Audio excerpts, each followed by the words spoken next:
Oh hey, I'm Michael Williams, your island chef. Welcome to my kitchen. I'm just getting ready to make some baked yam chips. You want to learn how to make some baked yam chips? Really simple. Now, I will admit, you do have to have a mandolin. Unless you are one of the world's finest knife masters to get consistent slices that are this thin with a knife, I can't even do it. So I will admit that I'm not the best knife master in the world. I can handle that. The first step, though, with this recipe is making sure we get enough slices to fill up our baking sheet. And I think I'm pretty close now. Mandolin's job is done for the moment. And as you see, I left the skin on the yam. I gave it a good scrub, just like a potato. And, you know, generally the skin on the yam is quite tough, but because we're slicing these so thin, you don't even notice it on there. So why not leave it on and get some extra nutrition out of the yam? So into the mixing bowl these go. Okay, and we're gonna add a little bit of extra virgin olive oil. And I've got some fresh ground pepper. I've got some Vancouver Island smoked salt. And a little bit of garlic powder.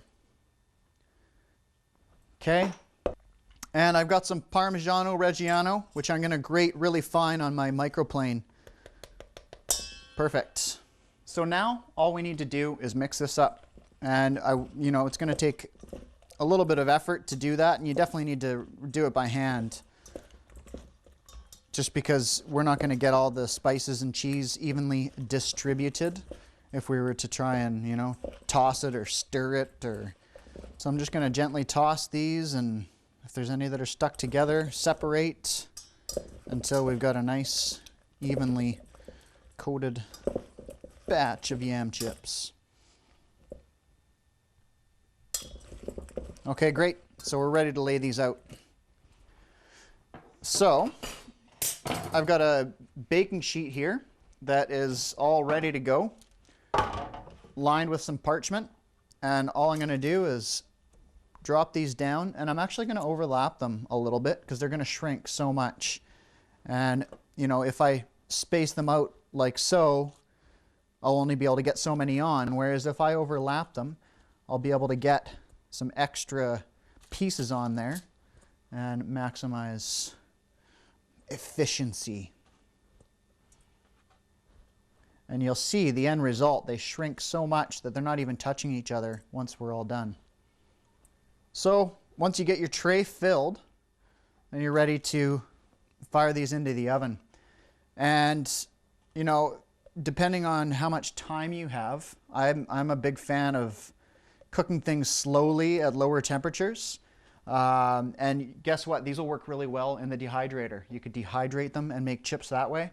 If you're doing them in the oven, I like to do them around the 200, 210 range. You still end up with a nice crispy product, but we're not going to be burning that olive oil and destroying it. So lower temperature cooking is better whenever possible. And, you know, flavors, I mean, you saw we put some smoked salt and Parmesan on these ones. That's the kind of theme of these guys. But change it up to whatever you like. And the end result, these probably ended up a tad darker than I would have liked, but they're good. So, baked yam chips. The recipe's at countryroaster.com.